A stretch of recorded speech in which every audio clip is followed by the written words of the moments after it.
Well, it turned out to be a surreal trip to Las Vegas for the Pac-12 Conference Tournament. A slide at the end of the college basketball season for a team in Colorado that had been ranked in the top 25 for much of the season.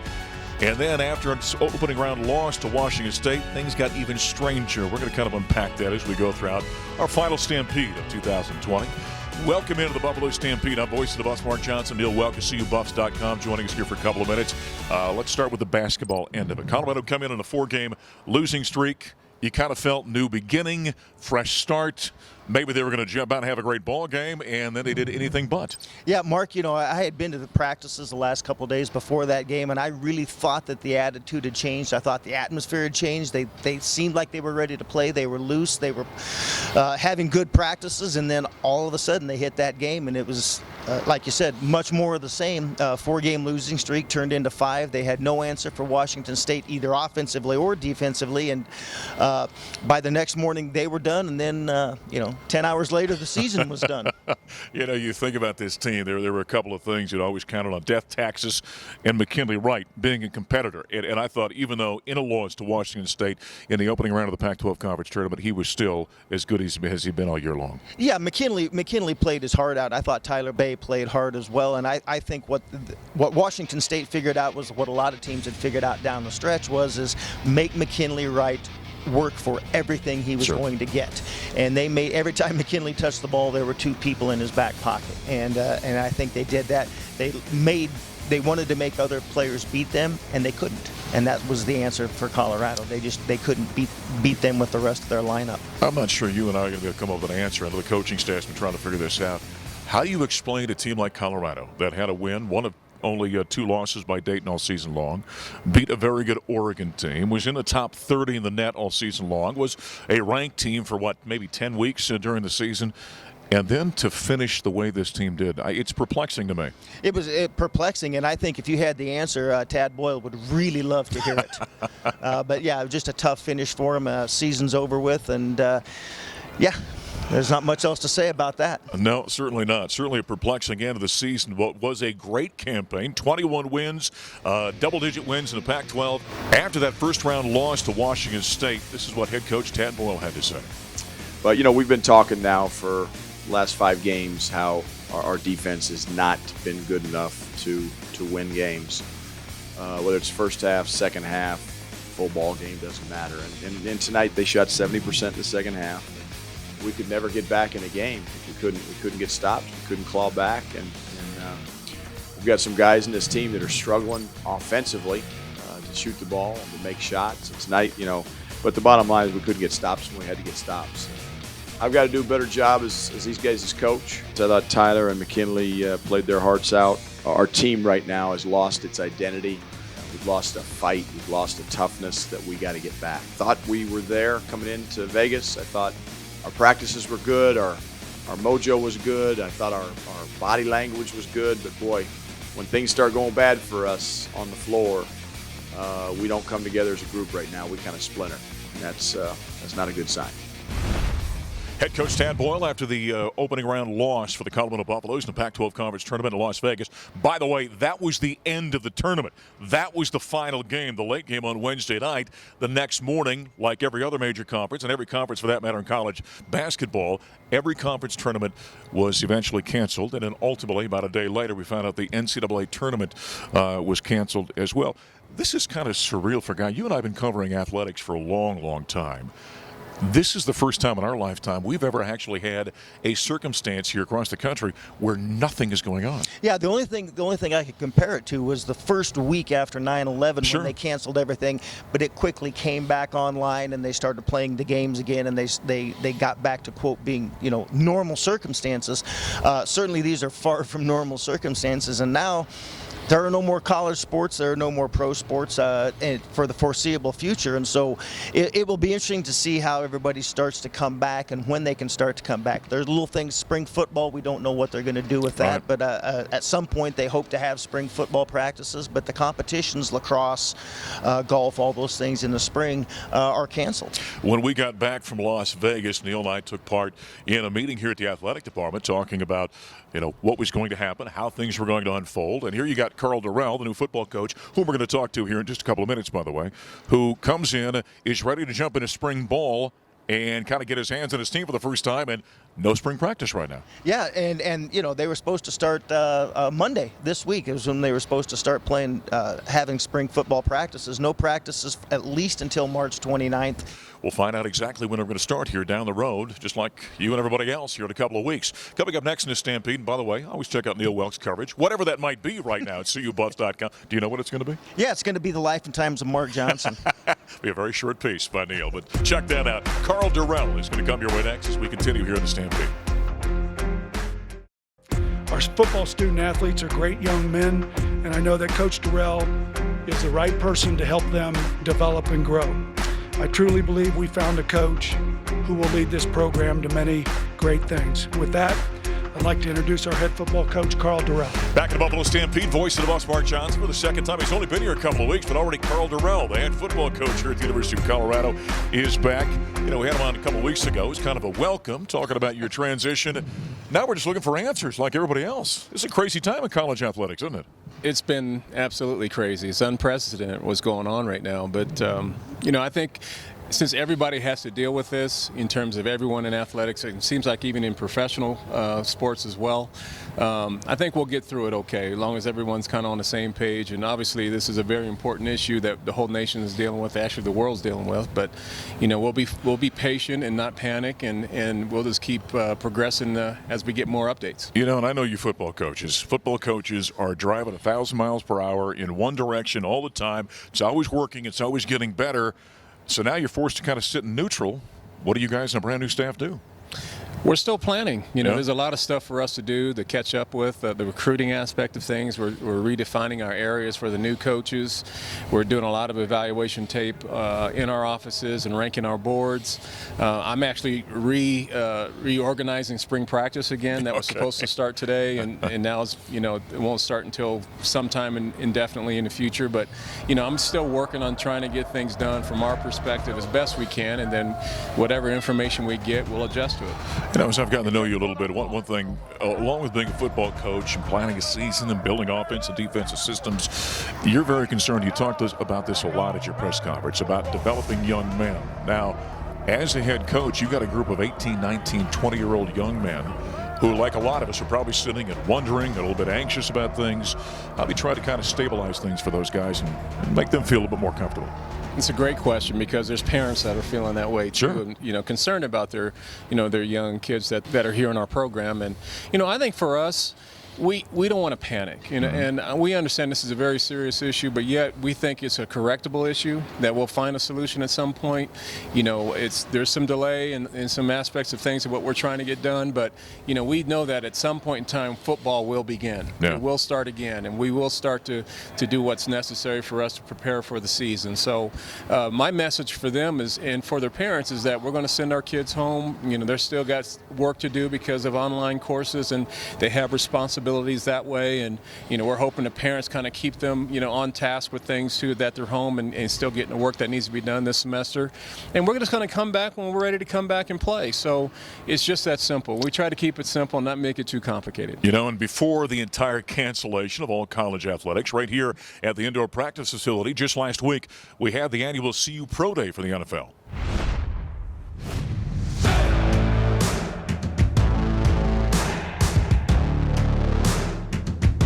We're at the Pro Day here, 2020 Pro Day here at Colorado Buffalo's facility.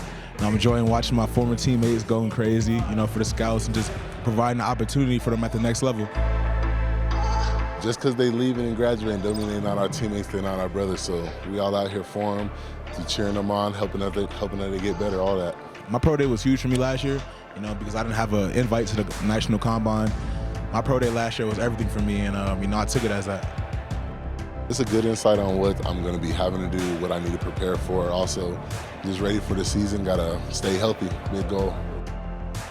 You know, seeing just the next generation of athletes just continue to thrive, and, you know, we're all paving the way for, you know, the younger Buffs and just everybody watching. So, you know, I'm always excited to see younger teammates and stuff just continue to excel and, you know, follow up under all the pro athletes that came from that way. All right, so maybe just Pro Day here at the indoor practice facilities. We continue with head football coach Karl Dorrell.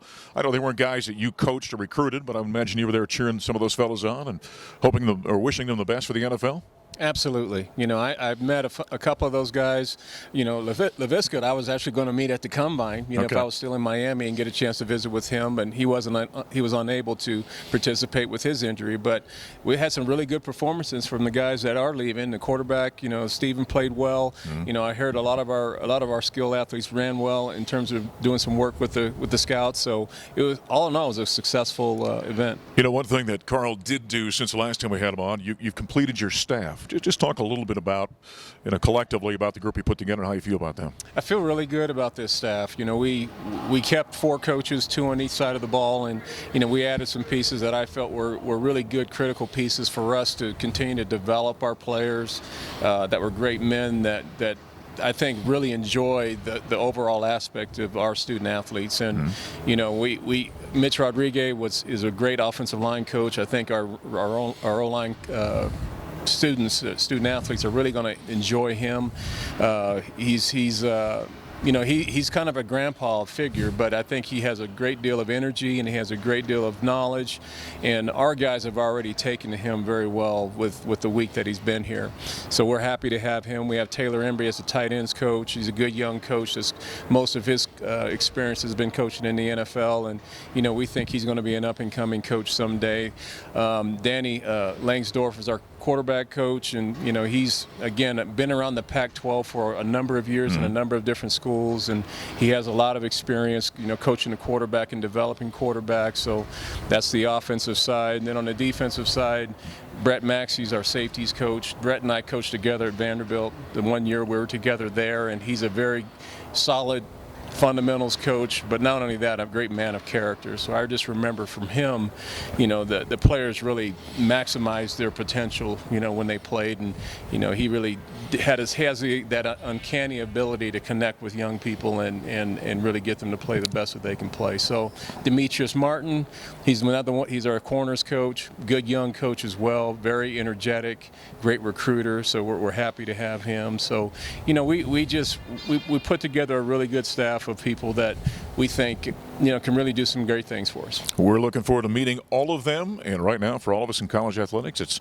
hurry up and wait. We appreciate the time, Coach. All right, thank you very much. All right, football coach Karl Dorrell here at the University of Colorado. Coming up next, we're talking skiing in the middle of the Nationals. They had that season call off. Richard Rokos is going to join us next.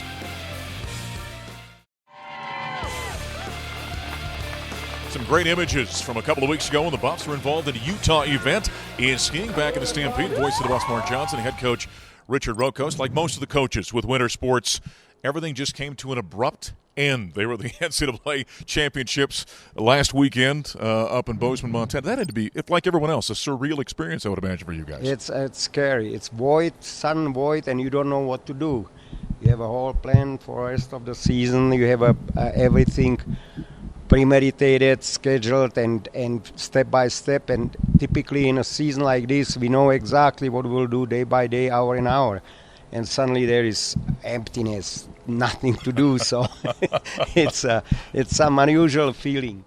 Talk a little bit about the season, because you guys had a great season going, didn't you, for the Buffaloes? Yeah, it was actually very good season in our performance. I would say very unusual in overall, because at the beginning of the season, new rules applied for Nordic skiing, not to use carbonated boxes anymore. And suddenly some teams, Utah actually was unfortunate to display some brilliance suddenly, and having 7 kids in top 6, you know, and everybody turned the direction and asking, like, what is it? Is it violating the rules? We don't know, you know, but bottom line is that we have had very unusual happenings in a season before Corona came. Sure.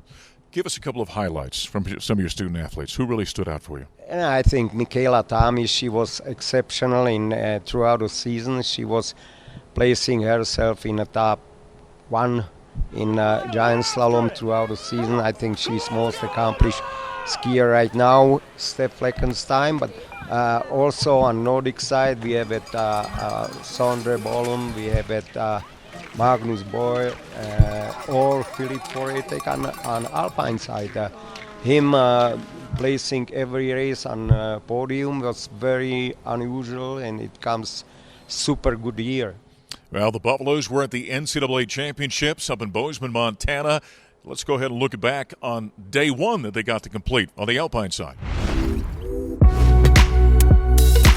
My name is Emma Hemmegard, and today we're here in Bozeman at Bridger Bowl in Montana for the first day of NCAA. Let's go, Buff! Hi, my name is Filip Porejtek. This was our first day, giant slalom. Boys, all of the boys finished, so that's always important on NCAAs because all the points count. I did pretty well. It was my best result so far. I was second by 200.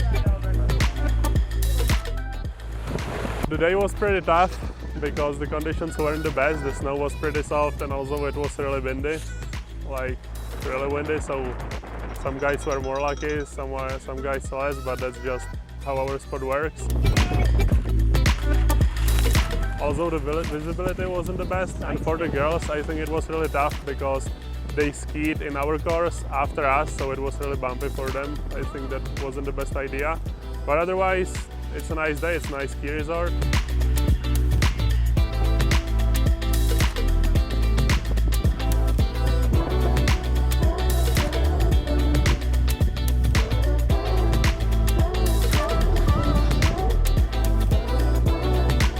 So tomorrow we will train slalom because our next race is slalom on Friday, and we'll try to go and support Nordic because it's always fun, and we hope they make up some points we lost today. So there's some highlights from the alpine side of the NCAA Championships in skiing as we continue with head coach Richard Rokos. You know, we've talked with many of the coaches, Richard, and, you know, for example, like a Tad Boyle. If his athletes now, because there's nothing going on, want to go back home, he can send Deshaun Schwartz to Colorado Springs or Evan Batty to Los Angeles. You've got the unique roster where a great majority of your kids are from other countries. That's got to be a challenge for you in terms of, you know, how do you kind of help those kids? What do they do under these circumstances? Absolutely. I think every coach feels liable to be parent and responsible for welfare of the athletes. And suddenly, you know, you have foreigners, they are stranded in this country. They have a similar situation at home, wherever they live, but they don't have place to go. To release them or tell them, guys, you can go home, absolutely impossible. So we have to take care of him, and I think all coaches feel the same way. One of the unique things about this, Mark Everett from the NCAA has already said that spring sport athletes, if you're a senior, now you don't have a season, are going to get another year of eligibility. I know there's been some talk with winter sports like yours. All the effort put in by your athletes to get ready for a championship, and then it doesn't happen. There's at least a conversation going on about, what about those kids? I'll be the first one to advocate for it because it's almost like feeling of injustice. You know, you go through the whole season, you prepare, you invest all your effort to best preparation, and in the end of it, you cannot capitalize on it, and the whole thing stops in the middle. So I don't know. It'll be very difficult to do it logistically, but definitely the consideration should be in place. So what has been the message for you to your student athletes right now, as we just don't know what's lying ahead? Well, we are going day by day and trying to make sure everything goes fine. You know, the situation is changing every day. I want to make sure they have enough food, they are safe, and they are doing school. After all, school is part of it, and they can still invest a lot energy in classes, in a study and everything what they need to do. Well, a lot of unknown, just like everybody else. We appreciate the time. Thank you. All right, Richard Rokos, ski coach here at the University of Colorado. Coming up next, we're going to talk to the head Buffalo. Athletic Director Rick George joins us here in the Stampede.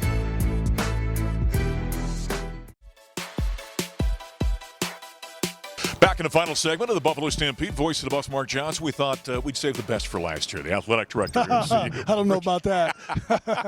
Rick George going to join us here for a couple of minutes. We thought you were going to be the calming voice for us here. See, I mean, there's so much craziness going on in college athletics and across the country, and you've had to kind of be the, you know, overseer and spokesperson here in the athletic department about where we're at and what's going on. It's surreal right now, Rick, as you and I sit here. In our lives of college athletics, there's always something going on, and right now there's nothing going on.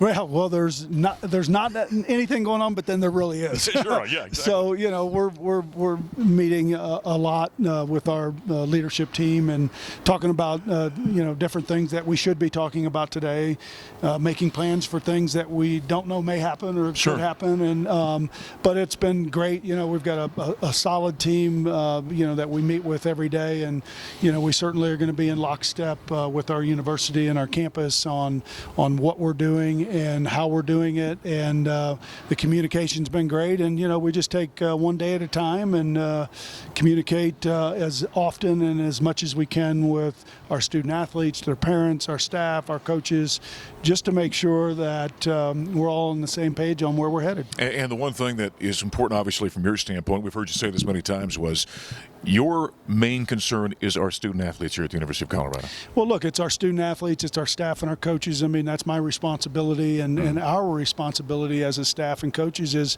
to make sure that we're providing the things that we need to be providing for our student athletes, both here and those that have gone home for spring break. We just talked a little skiing with Richard Rokos a moment ago. They were at the National Championships and had at least day one of the Nordic competition.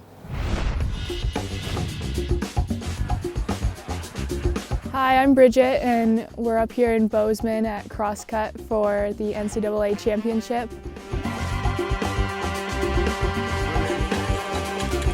The girls just completed the 5K skate, and we're about to watch the boys' 10K race.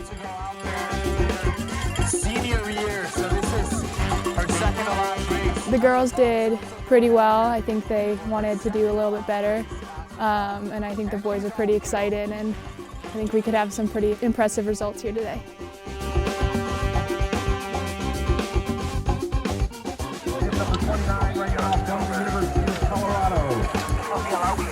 Second day of NCAA. I'm Sondre Bollum, and we just finished the 10K skate race.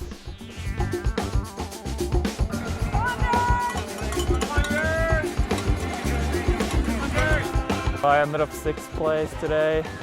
It's a good result, but to be honest, I'm kind of disappointed. I hoped for more, and I didn't have the last push.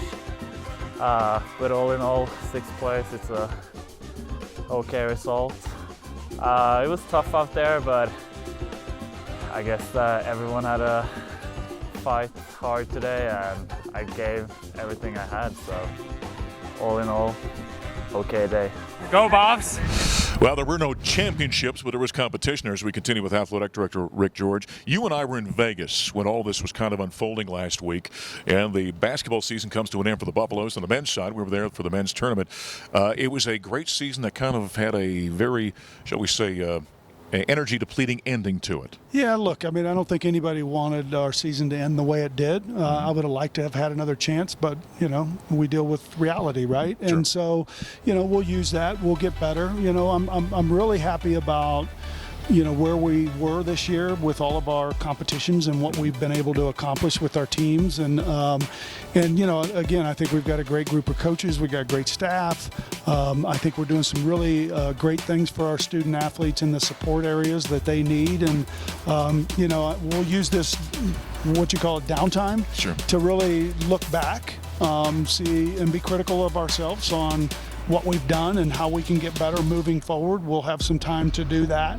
It'll allow us to plan for the time when it is back to normal in the future, and we'll have those discussions. And again, I feel good about things that we were able to accomplish this season, knowing that we've got a lot of work to do. One of the things I've always appreciated about Rick is the way you interact with student athletes. You know how hard these young men and women prepare themselves for a season. Now you've got a group of springtime athletes, when we're talking about track and field and lacrosse and all these kind of things, that put all this work into it and now have nothing to do with it. And I know the NCAA's made a ruling about them potentially coming back. You kind of feel for the kids knowing what they've done? Well, I do. I mean, look, our student athletes put their heart and soul in everything they do. And, one of the great things is them to be able to go out and express that through competition and all that. And they didn't get the opportunity to do that. And that's disappointing, but it's the right thing to do at this time. And, they're going to have a lot of positive things moving forward in their careers. Well, there's a lot of unknown right now. Good luck with all your plans. planting, and whatever is in front of us. You got it. Thanks, Mark. That's Athletic Director Rick George as we put a wrap on the Buffalo Stampede. I'm voice of the Buffs, Mark Johnson. Thanks for joining us.